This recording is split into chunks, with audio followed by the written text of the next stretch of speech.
En el regreso a clases, la organización, el manejo de emociones y la interacción social se vuelven desafíos importantes.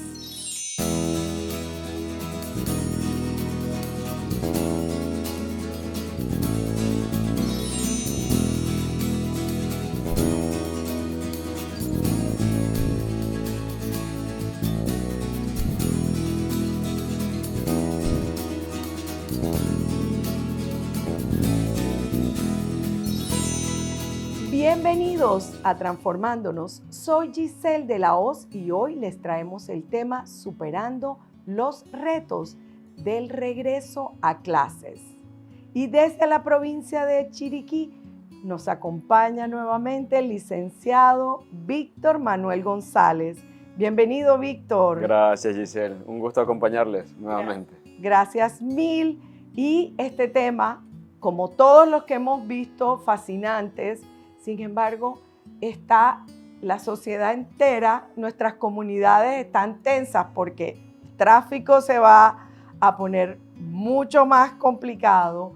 Los padres están preparándose para ese regreso a clases de sus hijos y pues hay un sinnúmero de actividades que tienen que hacer para hacer esta transición.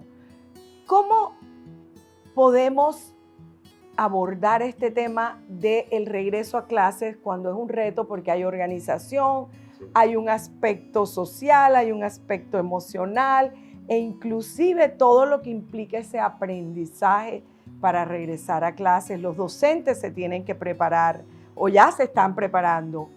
Cuéntanos un poco cómo es ese proceso, tú que eres psicólogo educativo aquí en la provincia de Chiriquí. Claro, yo creo que primeramente es reconociendo, ¿no?, el momento en el que nos encontramos. Es decir, son 3 meses de vacaciones, regresamos a clase y es un punto de activación, un punto de partida nuevamente en los que entendamos que no es para un sector de la población, es todo un país movilizándose en miras de, ¿no?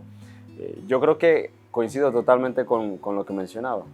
Es decir, tenemos un aspecto emocional, tenemos aspectos organizacionales que hay que trabajar en casa, tenemos aspectos familiares que comienzan a cambiarse, es decir, la dinámica familiar cambia de una manera única.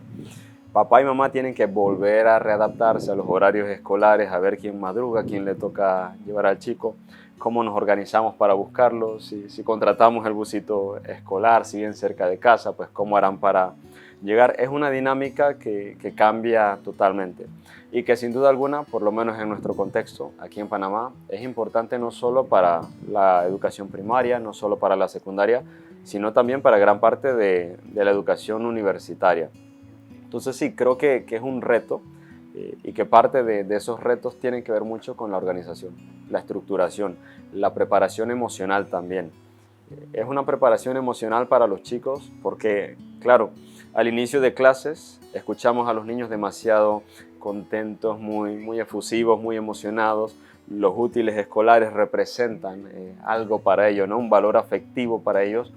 Pero claro, ¿cómo mantenemos esta emoción y este entusiasmo en el momento en el que comenzamos a trabajar en la escolaridad?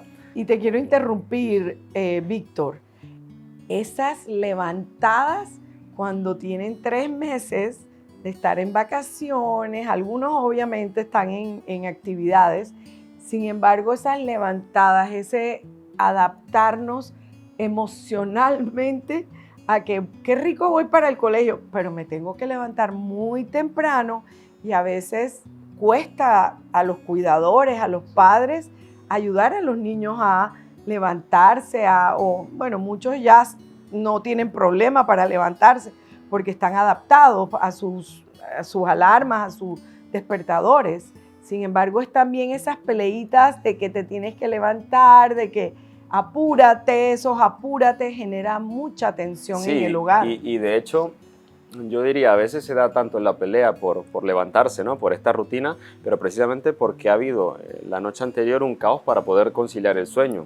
Entonces, claro, ese adolescente, ese niño que está hasta las 11, 12, 1 de la noche, no solo viendo televisión, hoy en día hay niños de 5º y 6º grado que ya tienen un dispositivo móvil.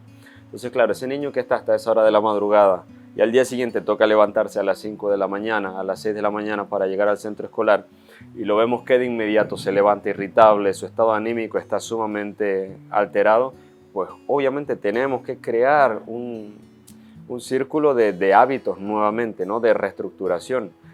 No quiero decir que no podemos dar ciertos permisos, pero hay que mantener ciertos límites para poder crear un poco de orden. Y también los padres tienen que generar paciencia, porque, digo, no de la noche a la mañana nuestros hijos responden. Algunos les cuesta, como dicen, dormirse a las 11 y levantarse a las 5 de la mañana, va a generar esa irritabilidad. Sí, y hay que estar preparados para saber que las primeras semanas son semanas de cambio. Y tal cual, Giselle, todo cambio requiere paciencia, ¿no? Yo diría, esto aplica con todos los estudiantes, es decir, en la etapa primaria y en la etapa secundaria. A veces creemos, bueno, ya el adolescente tiene la autonomía suficiente para lidiar con las consecuencias de si se queda hasta la noche, si administra de una manera u otra el dispositivo móvil, y no. Aún ahí nosotros tenemos que mantener regulaciones. Es decir, ese adolescente está en una etapa, en una edad en la que todavía necesita de límites externos, en este caso por parte de los padres, para poder regular las propias conductas y las propias emociones. Entonces creo yo que de verdad es clave poder entender de que tanto los niños como los adolescentes necesitan del apoyo de sus cuidadores. Nuestro cerebro normalmente produce cortisol y un poco de adrenalina cuando estamos con el dispositivo. Claro, el cortisol es una hormona que nos ayuda a mantenernos despiertos. Eso quiere decir que si estamos con el dispositivo móvil, el celular en la cama, obviamente, aunque nosotros estemos tratando de conciliar el sueño, nuestro cerebro va a decir, es momento de mantenerse despierto. ¿Y qué sucede? Que cuando tenemos el dispositivo móvil, en el caso de los niños mucho más, no somos capaces a veces de autorregularnos. Y comenzamos a ver contenido, a pasar de un contenido a otro, vemos 10 segundos de uno, es decir, hay gratificación instantánea, inmediata, y obviamente conciliar el sueño cuando hay placer, es difícil de conseguirlo. La OMS recomienda que los niños hasta los 3 o 5 años de edad no tengan adquisición a dispositivos móviles como celulares. Y de hecho, posterior a ello, se recomienda entre 1 y, dependiendo la edad, 12, 13 años, 2 horas máximo al día. Víctor, una parte importante en ese regreso al colegio, y que ya lo has mencionado, esas horas de sueño.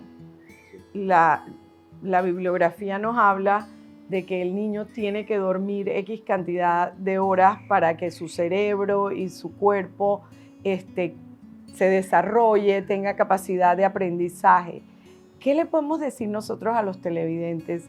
La importancia de ese rendimiento que debe tener el niño o el adolescente en su escuela o en su aprendizaje, y que le podamos de alguna forma ser estricto en su capacidad de dormir.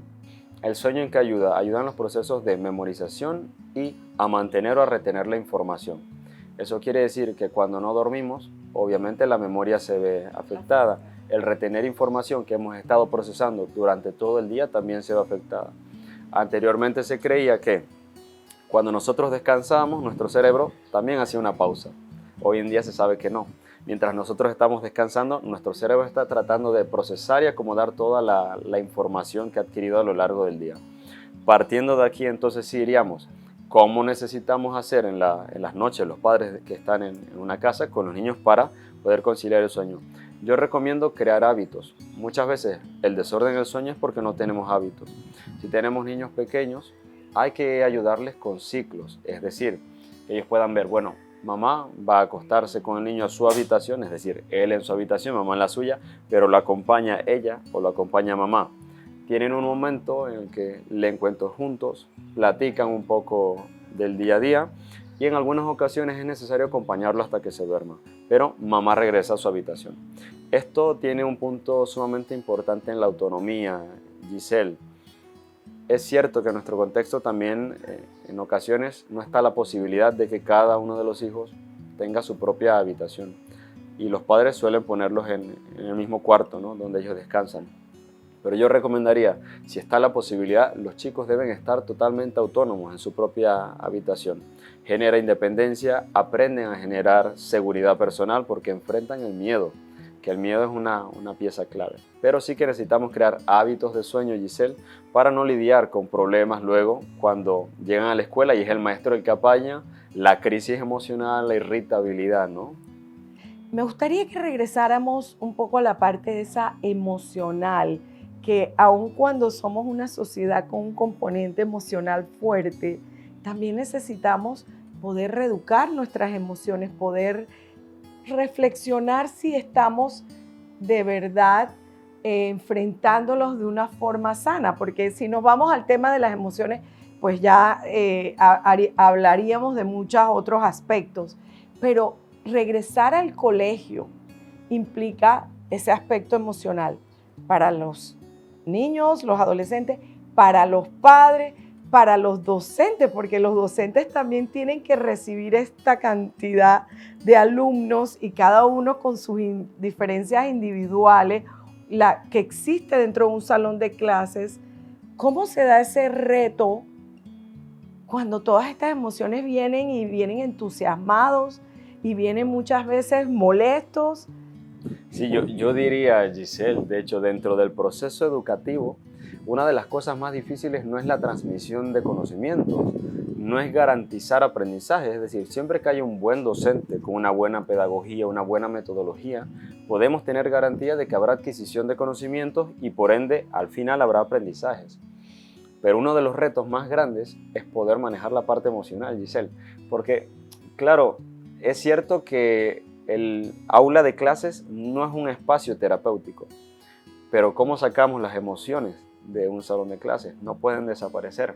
¿Cómo quitamos las emociones de papá y mamá ante todos los cambios? ¿En qué colegio lo coloco? ¿Cómo le ayudo a hacer tareas en la tarde cuando yo también ya vengo drenado de mi trabajo y todavía tengo que sentarme 4 horas, 3 horas a ver tareas y trabajos con el estudiante, ¿no? Yo creo que aquí el primer paraguas que nosotros tenemos que tener, todos los adultos alrededor de esos niños, es un paraguas emocional.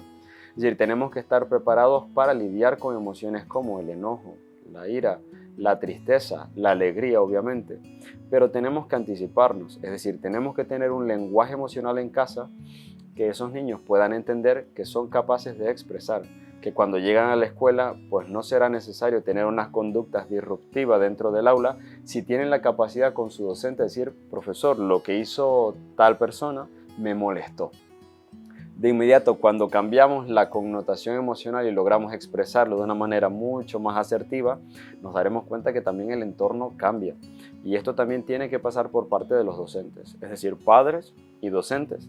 Pero será importantísimo que el docente tenga los recursos y las estrategias para enseñarle a esos aprendices de que también la escuela es un espacio para disfrutar.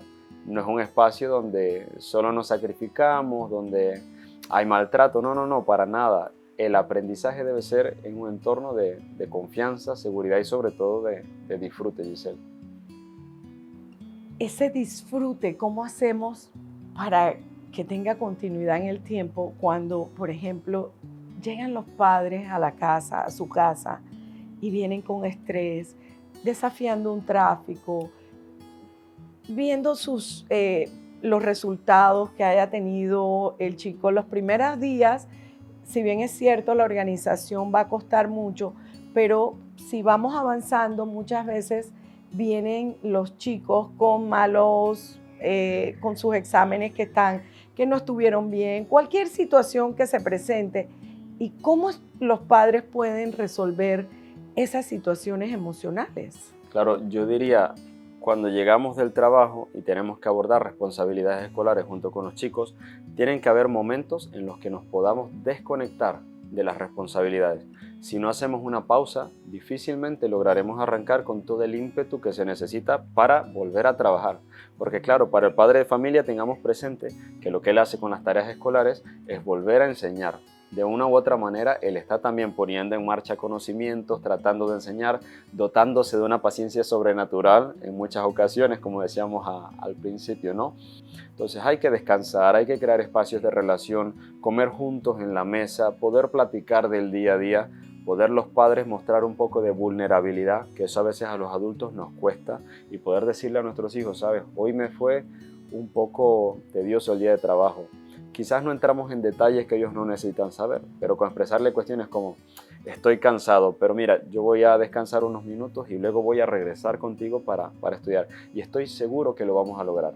La manera en cómo el padre expresa dialógicamente, es decir, a través del lenguaje, las expectativas que él tiene sobre lo que hará con su chico son sumamente importantes. Entonces es clave hacer pausas para poder retomar con toda la fuerza y el ímpetu que la escolaridad necesita, Giselle. Definitivamente, y no cabe duda que necesitamos psicólogos educativos, no solamente para los planteles escolares, sino que tengamos ese asesoramiento los padres.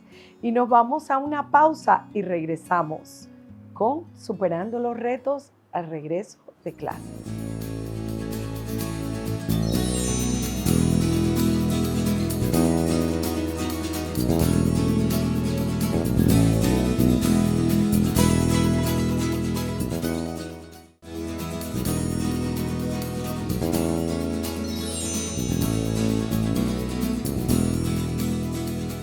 Y estamos de regreso con Víctor Manuel González, psicólogo educativo. Víctor, otro aspecto que no hemos tocado es la parte social. ¿Cómo podemos de forma sana socializar o recomendarle también a nuestros televidentes cómo ayudar a sus hijos a que en el salón de clases con sus compañeros se puedan relacionar sanamente? Claro, el proceso educativo, proceso de aprendizaje escolar tiene primeramente una finalidad social. Es decir, estamos produciendo en la escuela, entiéndase bien, individuos que van a salir a la sociedad primeramente y que van a aportar de alguna manera conocimientos, saberes, valores que también se transmiten en la educación. Los docentes tienen la tarea sencilla por un lado, pero un tanto compleja por otro, de poder trabajar en aprendizajes cooperativos. Nosotros aprendemos de manera social, es la clave de todo ser humano. Un niño aprende al ver a su padre, a su madre realizar X o Y actividad, de hecho suele imitarlo con el pasar del tiempo. Cuando estamos con nuestros pares dentro de un salón de clases también aprendemos de sus conductas y de hecho nos sorprenderíamos de ver muchas conductas que no son enseñadas en casa y que son replicadas producto de lo que vemos en nuestro entorno, Giselle.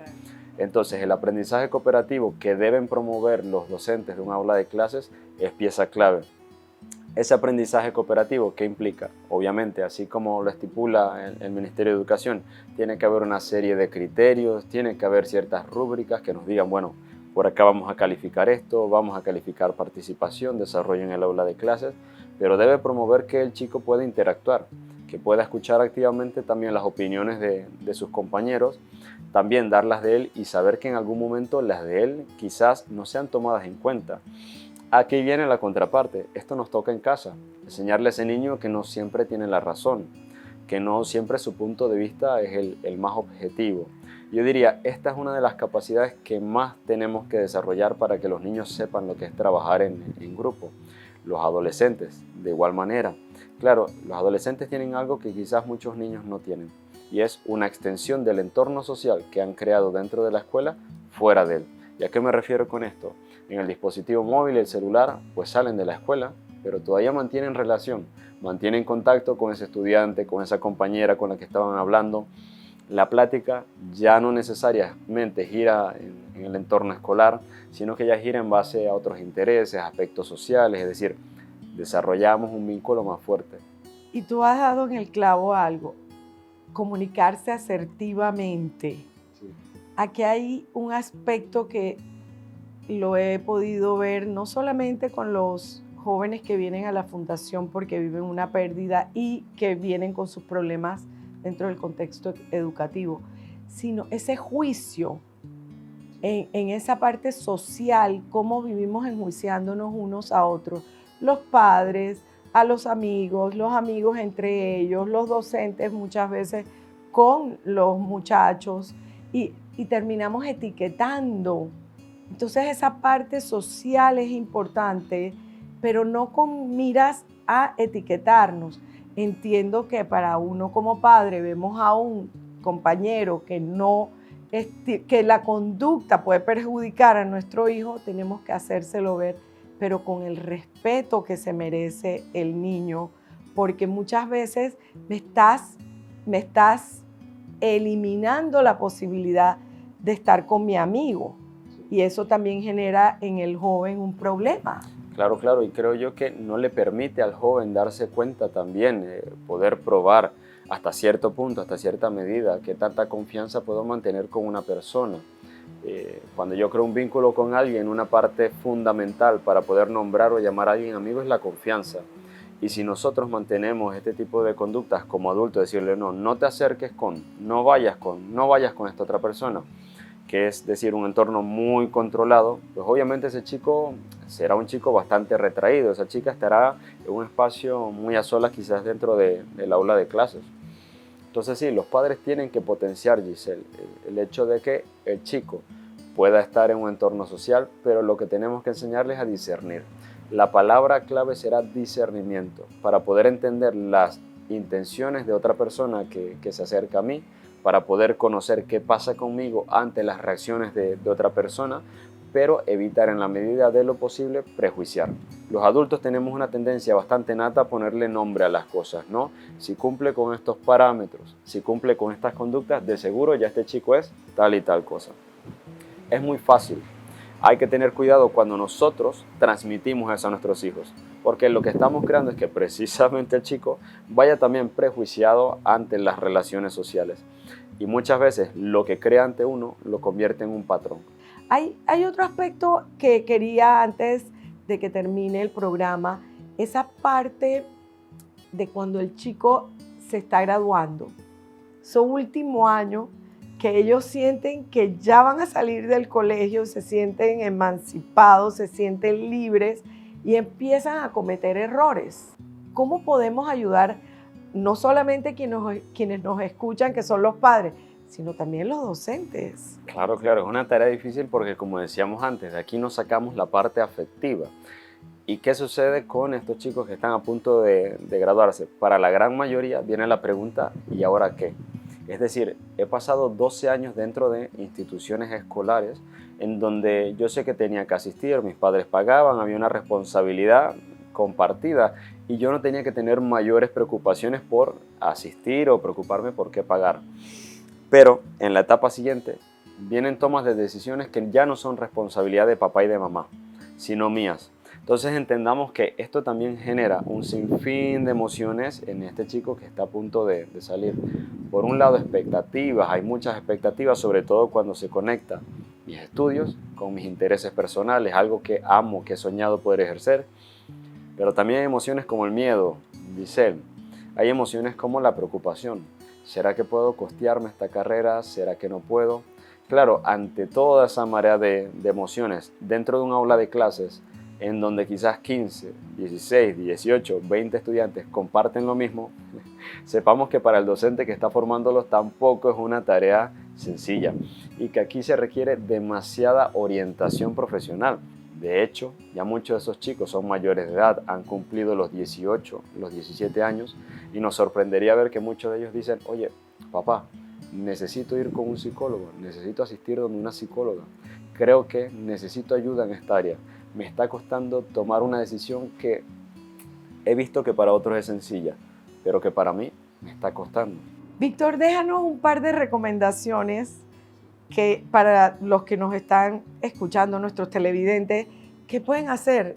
Regresamos a clase, la calle va a estar totalmente saturada, tenemos que correr para cumplir los horarios. Un par de recomendaciones para nuestros televidentes padres que van a llevar a sus hijos al colegio. Claro, la clave número 1, la herramienta principal, organización.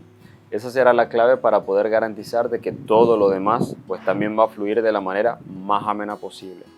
Y la segunda recomendación es disfruten del proceso de aprendizaje y de enseñanza y permitámonos a nosotros darnos cuenta también que en muchas ocasiones estamos reaprendiendo y que ese reaprendizaje requerirá el ser paciente con nosotros y ser paciente con el aprendiz, Giselle. Entonces hay que disfrutar del proceso. Maravilloso, maravilloso todas estas recomendaciones que acabas de darle a todos nuestros televidentes.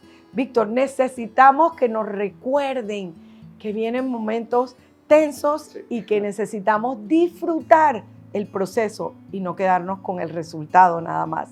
Gracias, Víctor. Esto fue Transformándonos. Soy Giselle de la Hoz.